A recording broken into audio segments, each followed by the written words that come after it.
रोज खाली मिलने बुलाती हो, चुमा में पकान डगराती हो। रोज खाली मिलने बुलाती हो, चुमा में पकान डगराती हो। असली चीज दिखा के दुरही से न कोई भूखा हो ना हो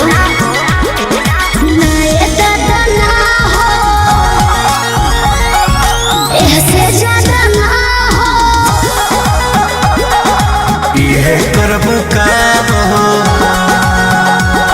अरे भूखे मरबू काम हो।